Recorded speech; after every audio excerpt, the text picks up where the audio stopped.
Hi guys, welcome back to my channel. If you are new here, hi, hello, welcome. I'm Sherrilyn and I'm so glad you found me. If you're not new here, welcome back to our True Crime Wine Wednesday. I missed you guys terribly last week, but I really needed the time to just rest. Me and little babes are doing fine. I've really wanted to give you guys an update for this case for quite a while. There's a couple reasons why I haven't, one of them being that I wanted to film it last week, so now we're delayed a week.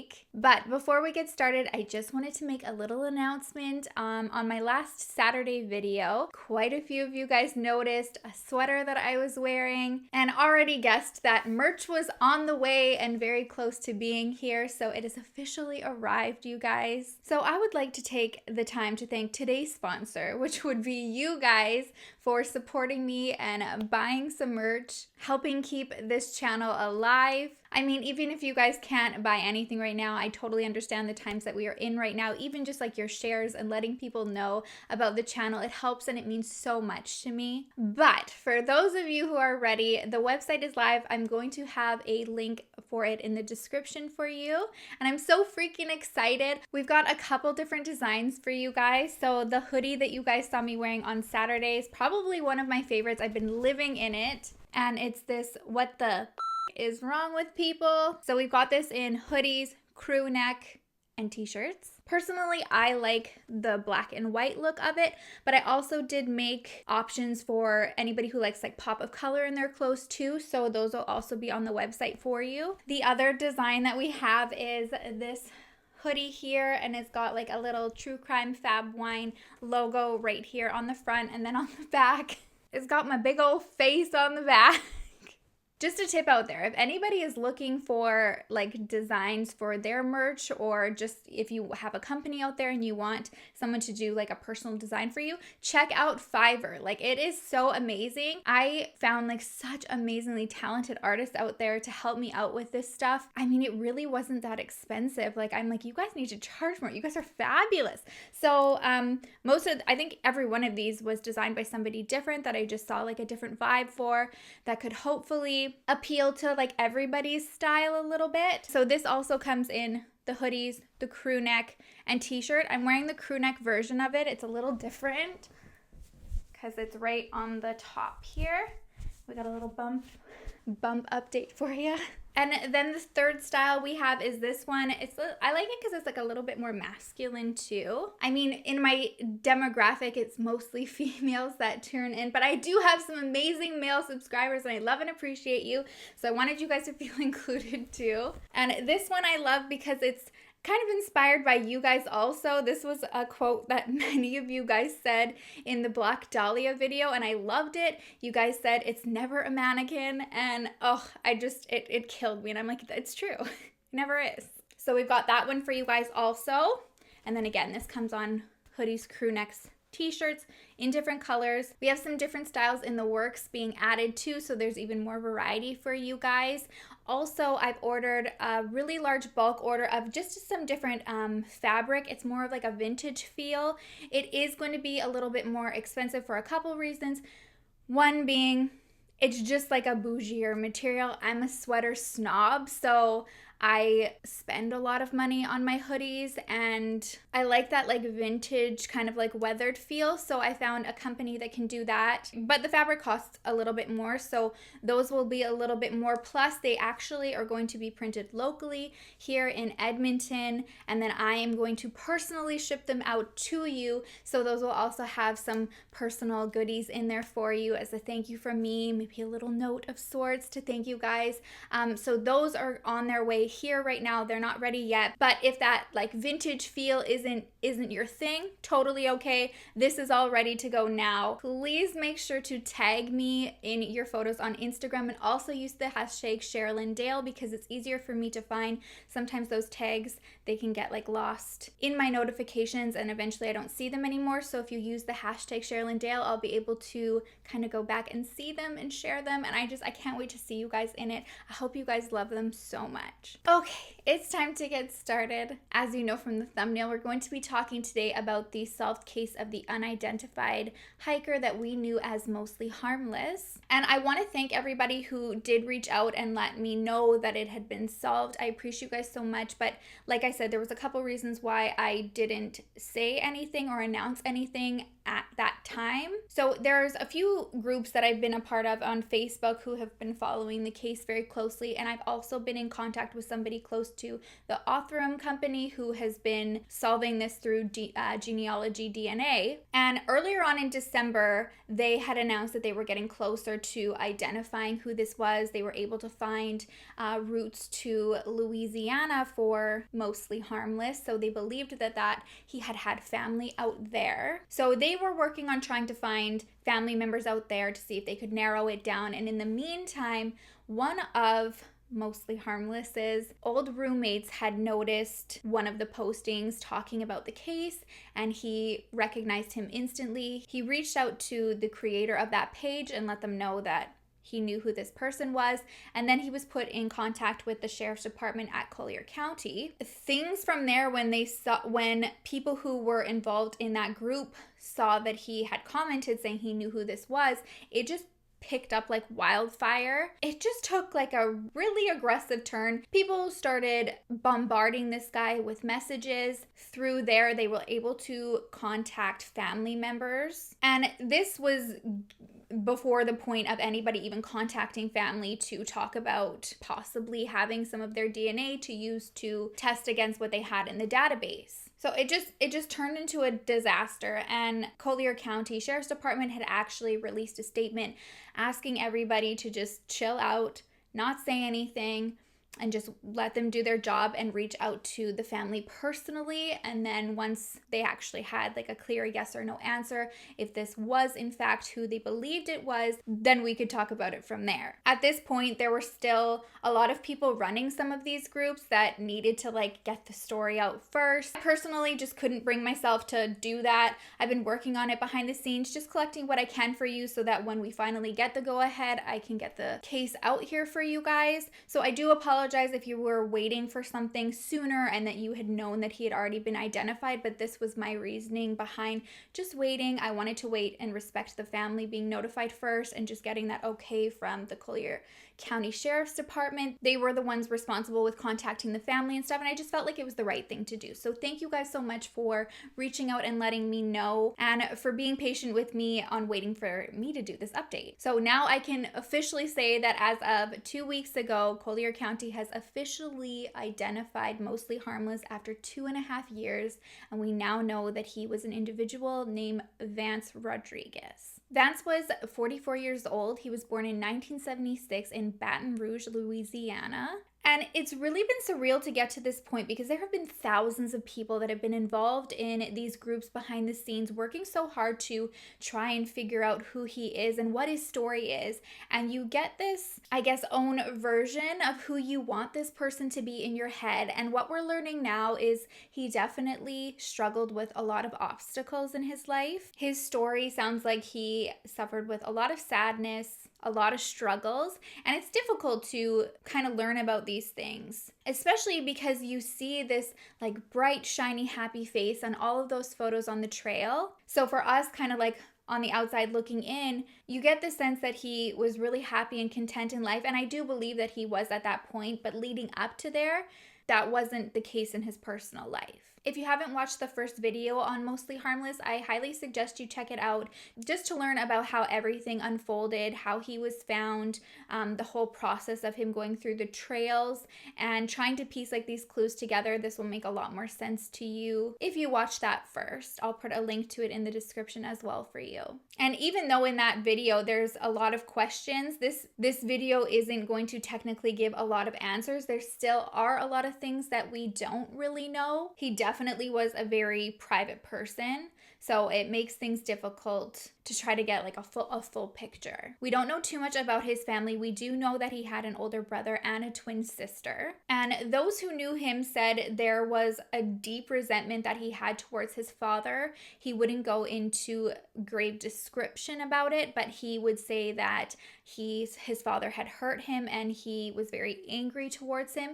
And when he was 17 years old, he was actually emancipated from his family. So clearly things weren't very pleasant in the house. And the only comment that his family has released at this point is one from his sister. And she just simply said the family has no comment. Before his hike, we know that he was living in Brooklyn, New York, and he had just recently started up a tech company called VTech. And there isn't details on the exact date that he got up and left, but it sounds like the first person who noticed he was actually missing was his landlord. And that wasn't until July 2018. Vance was renting a one-bedroom apartment from him, and he said that he hadn't received rent in 6 months. So he lets himself in and he says that it looks like he just left for the day. Like nothing was out of sorts and all of his possessions were there. His wallet was there, his credit cards, he had food there still, all of his tech equipment. So there was numerous computers, TVs, gaming consoles. It was just all left. So he didn't end up reporting anything to the police. Instead, he reached out to a girlfriend who had previously lived in the apartment with him. And all she said was that she was not interested in retrieving any of his belongings and that she had no idea where he was. It definitely sounds like the relationship did not end on a positive note and that it was quite unhealthy. We only have one side of it, but it does paint Vance in quite a negative light.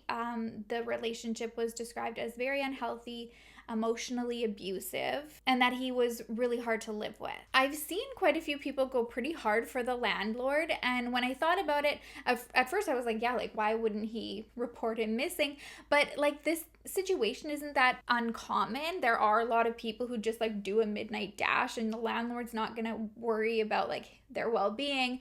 They're worried about getting paid. So after 30 days, if you've abandoned your things, they're just considered abandoned and he can do what he pleases with them, not him. I know in some situations, some landlords will try to sell these items so that they can recoup some of their money. From what I know in this specific situation, he just ended up packing it all up and just leaving it on like the side of the road for the garbage truck.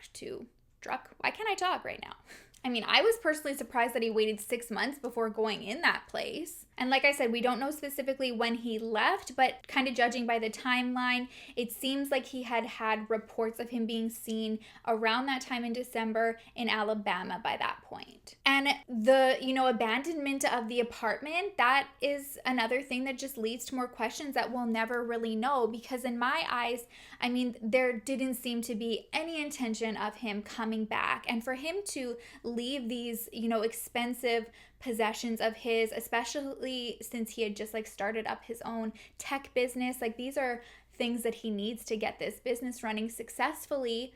And I also feel like if he had an intention of returning, he probably would have left some post-dated checks if he didn't want to be like on the grid and do like e-transfer or something like that. So it just kind of points more towards the fact that he really was intending on never returning to that life, at least specifically. I've read that people that knew him said they weren't surprised that he just decided to up and leave one day. However, they were surprised about like the hike factor. He was never described as like an outdoorsy guy. So that aspect of it surprised people, but not that he would just up and leave and not tell anybody. He is described as very introverted and a loner. He would spend the majority of his days on the computer. And many said that he would often go through long periods of depression where he would just completely shut himself out from the outside world. He'd push people that were close to him away. And we did kind of get a little bit of a sense of that from the trail, from what he shared with people. He didn't go into that much of a specifics, but he did say that being on the trail and at those last months of his life were the happiest that he had ever been. To me, it almost sounds like possibly there could have been like bipolar disorder there, where he would be on these really big highs, where he would be very extroverted, not very extroverted, but he would want to surround himself with his friends. They jam out to like Rage Against the Machine and Metallica, and people loved like that fun side to him. And then just like at the drop of a dime, he would completely shut everybody out and go through really, really long periods of depression and this dark phase. I found it interesting that his friend said he only ate once a day, usually too, and it was mostly pizza, which we did see quite often on photos like throughout the trail. But again, like not healthy habits. And he obviously had this like endearing, caring side for other people. I read a story about him growing his hair like down to his waist and then cutting it and donating it to Locks of Love. So it wasn't always like this really like negative dark cloud where he was just like really mean to people, but friends would say, they just got used to the fact that he would go through these bouts of depression where he would push people away, be unkind to them. And I think you probably just get to the point where when it happens so much, you just are expecting it. So the next time they go off the grid and you don't hear from them, you almost don't want to keep like reaching out because you're like, I don't want to kind of like deal with the wrath of like this lashing that I'm going to get. So we'll just wait for him to come around again. And his friend said these wouldn't be like little couple day bouts of depression or months. Like this would be like full years of just complete shutdown. Don't talk to me, don't come by. I don't want to be seen or found or talk to anybody. So from what I read, it sounds like around the time that people stopped hearing from him was another one of these like blackout periods for him. So there isn't anybody who knows like when he had decided to make this plan or what his thoughts were when he left. Was he planning on coming back? There are some who knew him who have wondered if maybe his death was intended. There had been a history of a previous suicide attempt in his life before. And he had made the comment on the trail too to a couple people that he was doing this while he still could.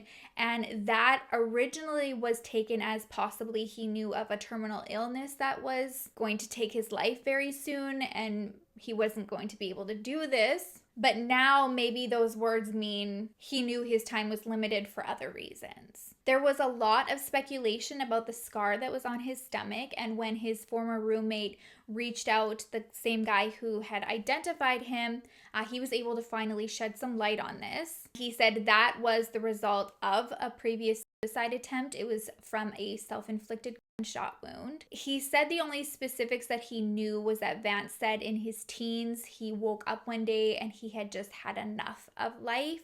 He grabbed a shotgun, he walked into a field, and he shot himself. And as he was laying there, he had a change of heart, and I guess he reached his arm up and he just started waving and he flagged down somebody that was driving by and they saved his life. And it sounds like something that he was really thankful for. It wasn't something that he was like, I wish I had never done that. He even made sure that he would donate blood as often as he could after that incident from being saved that way. So it's very confusing because it's like, again, that seems like one of the only attempts that we know of. So was that really his intention at this point? Like there's still so many questions. We know a little bit more about his personal life from this roommate of his. He said that the two of them had gone to the University of Southwest Louisiana in 1994. He said that they got very close and they bonded over their love of computer games and kind of like being introverted like that. He said that Vance would spend pretty much all of the holidays at his family's house with him, and it was just understood that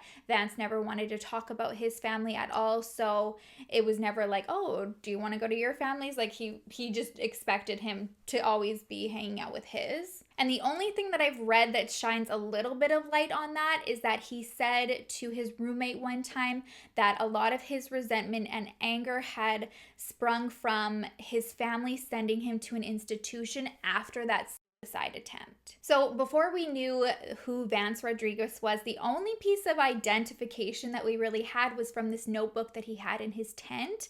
And that was all those codes and stuff for that game Screeps that he was playing. And one thing everybody was trying to figure out was what maybe his username was in this game so that they could kind of funnel from there and just get more information. And a lot of people thought that it might have been Ben Bellamy because that was the name that he had used to sign into one of the hostels. But we now know that he did have a, alternate persona and game name out there. And it was actually I think the J silent. You guys know me though. Another one people thought he might have used was mostly Harmless because that eventually became his trail name. And there was actually like this cryptic message. It was like one of the last messages that he had ever posted on this board. And he said, "I'm mostly harmless, ... for now." But again, that wasn't his username. It was this their name. So within those chats, there weren't, again, many clues about like what he was going to do. He didn't share that with anybody in there. He talked mostly game. We learned from these chats that he liked to order cereal in bulk. And then there was one chat where somebody was asking for, I think, home remedies to cure like strep throat or something. They had lost their voice. And so I think he had like contributed to that conversation. And then at the end of his, he said that no one would even know if he lost his voice. So that just sheds a little bit more light on how isolated and introverted he was, that he never even really spoke to anybody, that if he had ever had strep throat or something that was like preventing him from making sounds, nobody would even know. I mean, it's clear when you look at the notebook and the coding and all that he was very intelligent and like tech savvy. And one of his old bosses at a place called Shopper's Choice, which was like an e-commerce company, he said Vance was wicked smart. And he had actually been with that company for about 3 years working as their architect and like senior developer, I think. Like all of this like coding techie language is very intense for me, but not for him. He, I guess, loved coding. That was like the biggest thing that he loved to do, which again, like when we look at the notebook, is obvious. His boss said that's when he really like came alive. That's when they would have more interaction with him because he would want to be challenged. They'd throw like the hardest cases for him to solve in like the tech. I mean, I don't know what the I'm saying. I'm talking out of my butt, but this probably makes sense to people who know some of that like lingo. So anything that he could code, I guess he would try to make it like the most difficult way possible. And he really like found joy in challenging his own brain to like get there. Even if you could code it quite simply, he liked to make it like much more difficult and intense than it needed to be. And I think people they're just born with that like natural brainy side. I'm not. But it sounds like this was something that Vance always had. It was just like a natural ability. I think when he was in like junior high, he had entered a math competition with like over 1,000 students from like other schools, and he actually won it. So this was just like in his like genetics. When it came to his personal style, he primarily wore black. Like it was like black head to toe, like dark hair, dark t-shirts, jeans, shoes. He wore like a black trench coat. And I find this so interesting because it just ties back to really seeing two different people from who we learned about on the trail, or who we thought we knew on the trail, and the person that Vance really was like in his personal life. Because one thing that I noticed about his attire while he was hiking was that things were quite bright. You know, I've seen him in like neon colors, and he had his big red backpack and a big yellow tent. Yeah, I found it like so interesting that in his personal life, he was actually very like dark, withdrawn, isolated, dark colors. And then on the trail, it just like brought out this completely different side to him. From what I could read, it sounds like his personal relationships with women is what he struggled a lot with. At least that's what has been coming forward the most. One of his ex-girlfriends described him as very kind when they first met. He was, quiet and a little bit more isolated, but he was caring enough to, court these women and form a relationship with them, but then they would eventually see like this dark period that he would go to that his friends had mentioned. And one of these girlfriends said it was really hard to deal with because during those periods, like his friends, it's a different situation because you're not living with somebody like that, you know, like they're just not answering your calls, they're not texting you back, they're doing their own thing, and that's what you expect. But when you're living with somebody like this and you care about them a lot, it's difficult to live under the same roof and not be spoken to, not looked at, and just feeling like you're doing something wrong or that you can't help the situation. She said that she would try to encourage him to get professional help and at least just talk to somebody. But my understanding is that he was not for taking pharmaceuticals. I don't think he wanted to experiment with that or have that pushed on him if he talked to somebody. So he never went and dealt with anything. She actually said his way of coping was to eat chocolate and drink alcohol. And I mean, when I'm not pregnant, having wine with, you know, chocolate is always a good idea. But I'm also aware that my mental state needs therapy sometimes. It requires pharmaceutical help. So as much as I wish I could cope that way, we really can't. And I wish it was talked about more, especially for men, because I know that men really struggle with mental health out there. And it's not something that's as common or as accepting to talk about as it is for women now. I mean, we've made big strides over the last few years. I remember in school when I was first diagnosed with depression, I didn't want to tell anybody except for my closest friends because you were looked at as crazy. Like you just thought, like, people thought you were going to go unhinged at any moment. And I knew I wasn't going to. It was just a chemical imbalance in my head. I knew right from wrong, but it was something I needed help with. And I knew that there was just like this preconceived judgment on anybody who dealt with, you know, depression or bipolar disorder, anxiety, anything like that. So although I do agree that we've made huge strides in it the past few years, I feel like a lot of men are still kind of left in the dust, and we need to like really amplify their voices as well and make sure that they're coming up here with us and that they feel just as comfortable to talk about these things, because this is a perfect situation of somebody just dealing with it on their own. And you really, really do need a good solid support system to get through this. Again, this girlfriend who spoke out said that she wasn't surprised also that he would decide to just up and leave and not tell anybody, but she also was surprised at him like venturing out, and more of like the travel aspect, that he was willing to like travel so long because it was something she really wanted to do with him. And he would say things like, no, I'm not interested, we have everything we need at home, or if I wanted to see a place like Italy, I can just go and look at pictures online and that's what we're gonna see. So it was something she wanted to do with him, and he didn't seem interested in ever like venturing out. There have been reports from another ex-girlfriend who was in a relationship with him prior to him moving to New York. They were together for 5 years, and she explains the relationship as not only emotionally abusive but also physically abusive, and her mother's actually also spoken out on it too.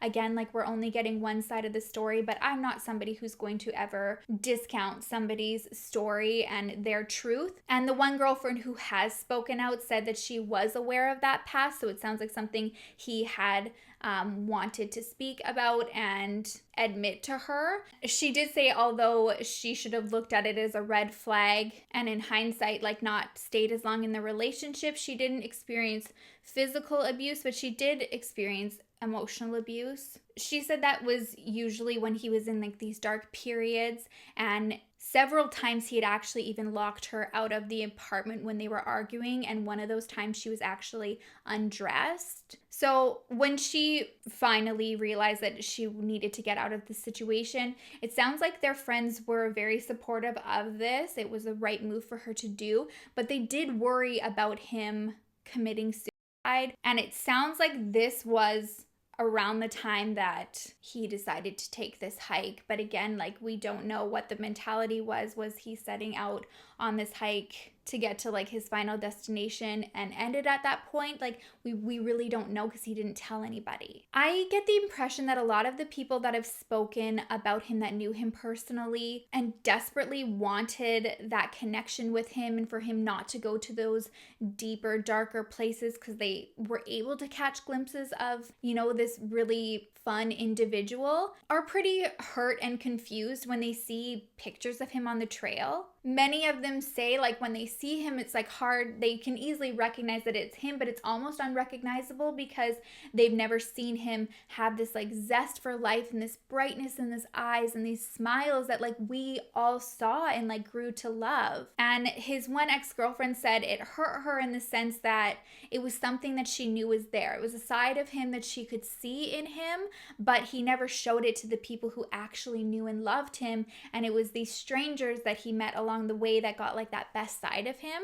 And I can imagine like how confusing that would be, and I guess hurtful. It's like you want to pull something out of somebody that you love and care about so much, and when you're not able to do it and then you eventually see that side of them, it definitely has got to feel a type of way for sure. And reading that was really heavy for me. It actually made me reflect on periods in my life when I was like at my lowest point of my mental illness and how dark that was.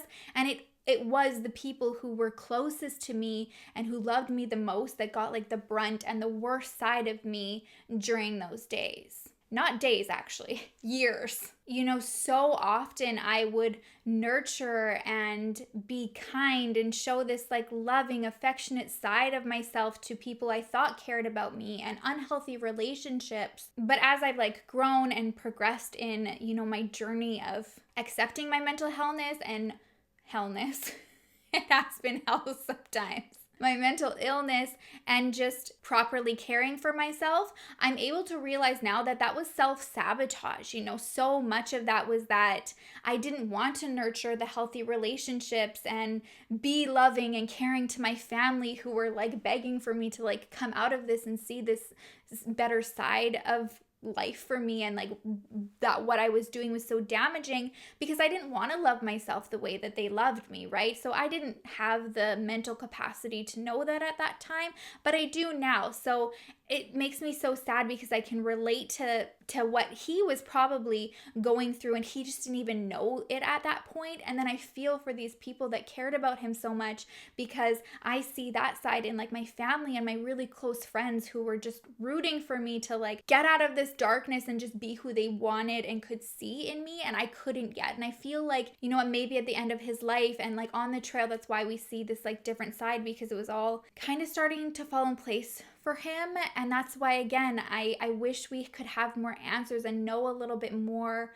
I wish he like journaled or something so that we could see if he was starting to see this worth, because it was definitely very clear that he was struggling personally and internally. I don't believe that he was a bad guy. I know it's hard for so many people who have gotten so close to this story to like hear these stories about him, but I truly think that when it comes to mental health and depression, especially when it's undiagnosed, it really can bring out the worst sides of you. One of the things I thought about is maybe during this time on the trail, like the reason he looked so happy could have been that he was, exercising and he was out in the sun and he was, releasing these endorphins that have been dormant for so long. I mean, obviously we can never prove that, but I know for me too, like when I pull myself out of the house and when I'm like, no, outside not bad, sunlight good, it makes me feel better. And when I work out, it makes me feel better. And this doesn't sound like something he had ever done before. He was always on his computer in his house or at work. His experience with venturing outside, described by a friend, was him going from his car to his house. Like that was the amount of time he spent outside. He wasn't somebody who would go for walks or jogs or hike. Like this was extremely foreign to him. So it was just something that I thought about. I thought, well, like you're outside 24/7 now. Maybe this is kind of what his body needed. And it makes you go back and wonder, maybe at the beginning of this journey, he did intend to never return. And then when you couple it with the fact that we now know that he had already previously attempted suicide and that he was also dealing with really deep depression, it makes sense. Some of his friends that have spoken out have speculated that that was maybe what happened, but that it wasn't intended. So again, it kind of goes back to the last video where we talk about like accidental starvation. They think what could have happened is that he went through one of these dark periods again, and he was isolating himself from anybody on the trail or like the outside world, but he didn't have a house to do that in, so that's why he just stayed put in his tent. His friends said that when he was at home, when he would do that, he would go days without eating, and all he would do was sleep. So that does make sense because we know he had money on him. We know he had food in the tent with him, and he wasn't too far from getting off of the trail and going and finding some help or food, but instead he was just like sleeping the time away. So when you couple that with the fact that he was already losing quite a bit of weight just because of the calories that he was burning on the trail and wasn't properly feeding himself to take on a journey like that, that completely makes sense to me that like it probably wasn't intended. He was going through one of these bouts of his depression and he starved that way. It's definitely something that I go back and forth with because I'm like, if he did intend on this, he was so close to like his final destination. Like he had done like this whole journey and he was almost, you know, like at that tail end of it. So, you know, why didn't he finish it?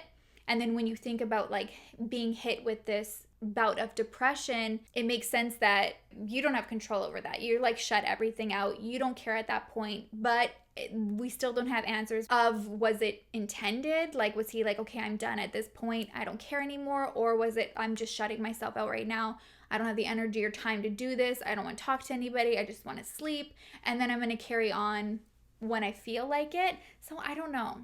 I really want to know what you guys think though, you know, all of this coming to light and learning more about who he was prior to the trail and then who we saw through photos and heard about through other hikers on the trail. I mean, it sounds like two completely different people. Like, and do we think this was intentional or was it accidental? We still don't have the answers. Really all we know is a little bit more about who he was prior. And we have his name. So please let me know your theories. You guys know I love to hear from you and talk with you in the comments. That is it for me today, though, you guys. Thank you so much for watching. If you haven't already, please don't forget to like and subscribe. It means the world to me. I love and I appreciate you so, so much. Make sure you guys check out the merch. And if you do buy some, please tag me in your photos and use the hashtag SherrilynDale so that I can see them. I also want to thank everybody who has already sent me things through the P.O. box. I love seeing your guys' stuff. I love reading your letters. And I'm going to do like a whole video where I share some of the things because a lot of the things you guys are sending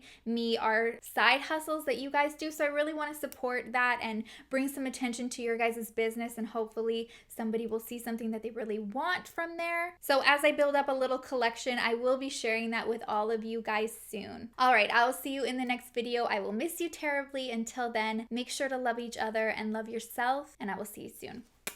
Bye.